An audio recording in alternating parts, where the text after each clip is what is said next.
Imagine करो एक Sunday की रात बिना किसी वार्निंग के एक बैंक अपने इन्वेस्टर को बताता है कि उसके ब्रांच में 590 करोड़ का फ्रॉड हुआ है, और अगले दिन मार्केट ओपन होती है और स्टॉक 20% क्रैश कर जाता है। 14,000 करोड़ की इन्वेस्टर वेल्थ एक झटके में खत्म। यही हुआ अपने IDFC फर्स्ट बैंक के शेयर के साथ, और आज हम इसकी पूरी कहानी की तह तक जाएंगे। अगर आपके पास IDFC बैंक के शेयर हैं या आप बैंकिंग स्टॉक में इन्वेस्ट करते हैं तो ये वीडियो आपके लिए बहुत जरूरी है। Welcome to Mindway Trading. आज हम लोग इस वीडियो में बात करेंगे कि IDFC बैंक के शेयर में जो 590 करोड़ का फ्रॉड केस हुआ है उसका स्टेप बाय स्टेप कहां से ये फ्रॉड स्टार्ट हुआ और इसमें कौन कौन शामिल है, ये सारा चीज डिस्कस करेंगे। उसके बाद फिर इसमें अभी इन्वेस्टर को नया पैसा इन्वेस्ट करना चाहिए, जो नए रिटेल इन्वेस्टर है उनको क्या इस प्राइस पे 70.97 का जो भी इसका शेयर प्राइस चल रहा है उस प्राइस पे खरीदना चाहिए या नहीं, ये सारा चीज इस वीडियो में हम लोग डिस्कस करेंगे। तो ये सब शुरू हुआ एक सिंपल रिक्वेस्ट से। हरियाणा गवर्नमेंट के एक डिपार्टमेंट ने IDFC बैंक को अपनी रिक्वेस्ट की, हमारा अकाउंट बंद करो और पैसा दूसरे बैंक में ट्रांसफर करो। अब ये तो एक रूटीन रिक्वेस्ट थी, लेकिन जब बैंक ने अकाउंट चेक किया तो अकाउंट में जो पैसा होना चाहिए था वो नहीं था। और ये जो न्यूज आर्टिकल है ये आप लोग देख सकते हैं, what is IDFC first bank 590 crore fraud case explained in 10 point. दूसरा आर्टिकल इंडिया टुडे का, IDFC first bank hit by 590 crore fraud, what we know so far. ये सब शुरू कैसे हुआ? हरियाणा गवर्नमेंट का एक डिपार्टमेंट IDFC बैंक में उनका अकाउंट था, उन्होंने बोला कि मेरा जो भी अकाउंट है वो बंद करके और सारा पैसा दूसरे अकाउंट में ट्रांसफर करने के लिए। तो जब अकाउंट को चेक किया गया तो अकाउंट में जो पैसा होना चाहिए था वो वहां था नहीं। बैंक के रिकॉर्ड्स और गवर्नमेंट के रिकॉर्ड्स में एक भारी गड़बड़ी आई, अप्रोक्सीमेटली 590 करोड़ का। IDFC फर्स्ट बैंक ने संडे 23 फरवरी 2026 की रात को एक रेगुलेटरी फाइलिंग की, सेबी को, RBI को और सच पब्लिक कर दिया। ये है उस फाइलिंग का एक्चुअल कॉपी। 21 फरवरी 2026 को सेबी को और RBI को भेजा गया। अब इसमें देखते हैं कि क्या क्या है। The bank received a request from a particular department of Haryana government for closure of its account and transfer of fund to another bank. In the process such discrepancy were observed in the amount mentioned account. From February 1826 onward, certain other Haryana government entities engaged with bank with regard to their respective account with the bank during this process. Differences were observed between the balance in the account and the balance as mentioned by said Haryana government entities holding account with the bank. Haryana government ने जब bank को बोला कि मुझे अपना account बंद करना और सारा पैसा दूसरे अकाउंट में ट्रांसफर करो, तो उस समय जो पैसा रहना चाहिए था हरियाणा गवर्नमेंट के बैंक में वो उतना था नहीं जब चेक किया गया अकाउंट क्लोजिंग के टाइम में। मतलब बैंक के अंदर के लोग अपने ही बैंक के साथ मिलकर हरियाणा सरकार के पैसों से खेल रहे थे। अब ये सब शुरू हुआ 18 फरवरी। हरियाणा गवर्नमेंट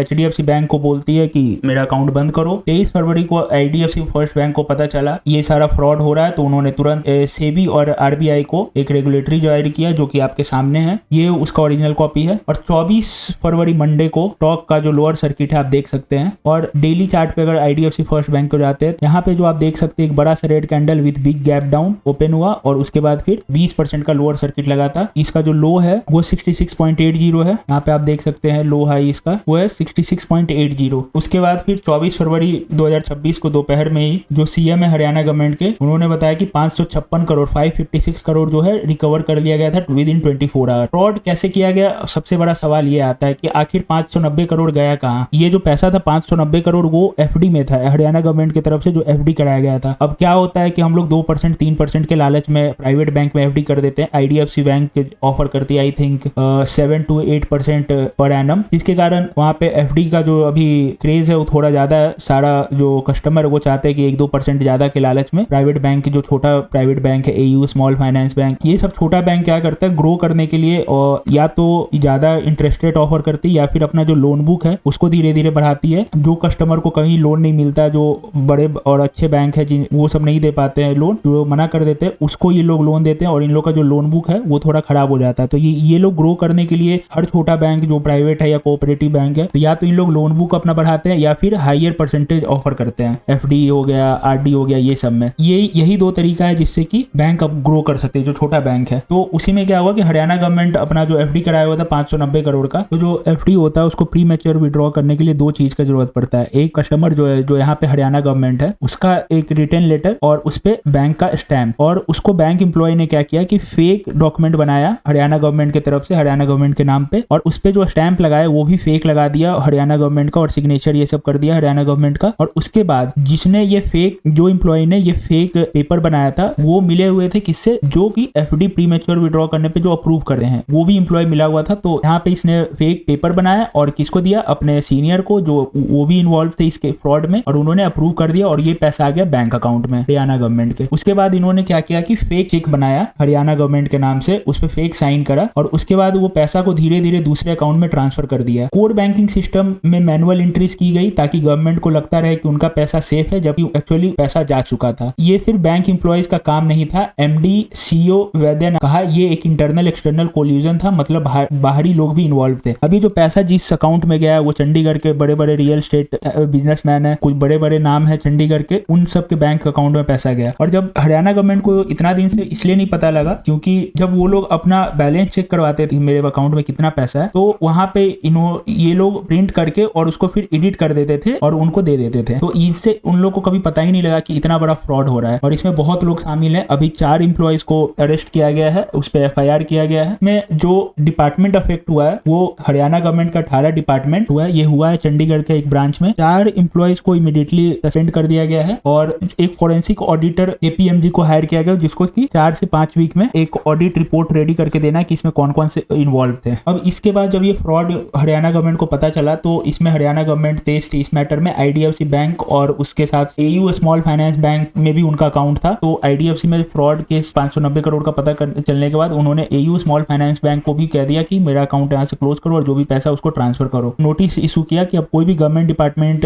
का जो भी अकाउंट रहेगा वो सिर्फ गवर्नमेंट बैंक में रहेगा। हरियाणा गवर्नमेंट एफआईआर उसके बाद हुआ, एफआईआर फाइल्ड हुआ तो उसमें हरियाणा विजिलेंस और एंटी करप्शन ब्यूरो ने एफआईआर दर्ज की। उसके बाद जो सब पे प्रिवेंशन ऑफ करप्शन एक्ट और भारतीय न्याय संहिता के अंदर बीएनएस के अंदर एफआईआर फाइल की। जो सीएम का स्टेटमेंट था हरियाणा असेंबली में, सीएम नायाब सिंह सैनी ने बोला कि एक भी पैसा नहीं डूबेगा और सिर्फ 24 घंटे में 556 करोड़ के आसपास रिकवर हो गया है as per Haryana government. Bank ने दूसरे बैंक में सस्पिशियस अकाउंट पे लीन मार्क कर दिया था जिससे पैसा रोक लिया गया। Most of the money trace हो गई है। फाइनल अमाउंट केपीएमजी के ऑडिट के बाद ही क्लियर होगा। अब उसके कारण जो स्टॉक मार्केट में जो हुआ वो देखते हैं, ये फ्रॉड के बाहर आने के बाद और उसके पहले। अगर इसका चार्ट देखते हैं आईडीएफसी का, जिस दिन फ्रॉड पता चला उसके एक दिन पहले ये जो क्लोजिंग दिया था 83.51 का दिया था और मंडे ओपनिंग होते ही गैप डाउन के बाद लोअर सर्किट लगाया 66.85 का, 20% एक दिन में। मार्केट कैप जो इसका इरोड हुआ 14,000 करोड़ का, वो सिंगल डे में वाइप आउट हो गया। आयरनी का बात यह है कि जो आईडीएफसी फर्स्ट बैंक का जो Q3 का रिजल्ट था वो 503 करोड़ का था। उससे ज्यादा एक ब्रांच से बस इनका फ्रॉड हो गया। तो फिर जो कस्टमर है वो कैसे भरोसा करे ऐसे छोटे बैंक और जो कोऑपरेटिव बैंक है इन सब पे। Q3 का जो प्रॉफिट था वो बस एक फ्रॉड में पूरा चला गया। और ये पहली बार नहीं हो रहा है बैंकिंग सेक्टर में, ये पहले भी हो चुका है जिसमें इंडसइंड बैंक में एक साल पहले इंडसइंड बैंक में भी ये सेम कहानी हुआ था। वहां भी ऑडिट में पता चला कि 22 करोड़ के अकाउंटिंग लैप्सेस डिस्क्लोज किए गए थे, पहले डेरिवेटिव बुक में और फिर माइक्रो लोन पोर्टफोलियो में। अब आईडीएफसी का ये एक नया कांड है। तो आईडीएफसी फर्स्ट बैंक में अभी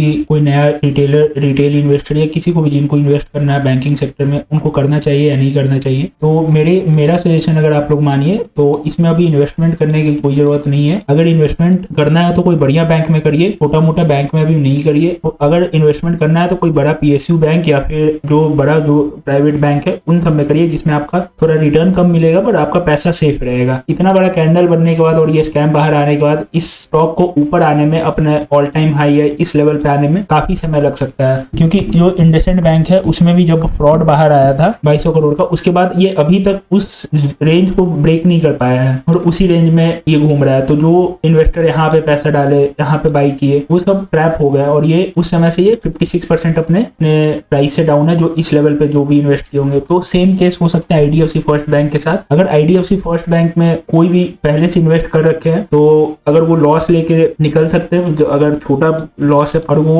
उतना लॉस झेलने में सक्षम है, तो मेरा सजेशन यही रहेगा कि इससे निकल जाइए, अभी एग्जिट कर दीजिए और कोई दूसरा बढ़िया स्टॉक देखिए। क्योंकि इसको अभी इस जोन से अब रिकवर होने में काफी टाइम लग जाएगा और ये काफी समय तक इसी रेंज में अपसाइड करके साइडवेज रहेगा। अगर आपके पोर्टफोलियो में कोई भी स्टॉक पड़ा हुआ है जिसमें आप बहुत दिन से फंसे हुए हैं और उस पर वीडियो चाहिए आप लोगों को, तो कमेंट में जरूर दिखिएगा। अब इन सब स्कैम के बाद अब प्राइवेट सेक्टर बैंक में गवर्नमेंट डिपॉजिट पे ज्यादा स्क्रूटनी होगी। डिपॉजिट पीएसयू बैंक की तरफ शिफ्ट हो सकती है, जो कि हरियाणा गवर्नमेंट ने नोटिस जारी कर दिया है अपने सारे डिपार्टमेंट के लिए। अब इससे जो हम लोग सीख सकते हैं, इन्वेस्टर जो रिटेल इन्वेस्टर है, गवर्नेंस मैटर ऑलवेज। एक बैंक कितना भी प्रॉफिटेबल हो, अगर इंटरनल कंट्रोल वीक है तो रिस्क, तो कभी भी जो रिटेल इन्वेस्टर है वो कोई भी बैंक में इन्वेस्ट करने से पहले ये चीज का जरूर ध्यान रखे कि वो छोटा बैंक में 2 रुपया 4 रुपया प्रॉफिट के कारण जो उनका एफडी भी है, लेट से अगर वो एफडी भी करवा रहे हैं, अगर बैंकिंग सेक्टर में उनको इन्वेस्ट करना है तो या तो पीएसयू जो बैंक है सरकारी बैंक, उसमें इन्वेस्ट करे, 2% 3% कम मिलेगा प्रॉफिट। ये एफडी में या फिर स्टॉक मार्केट में जो रिटर्न है वो थोड़ा कम मिलेगा। जो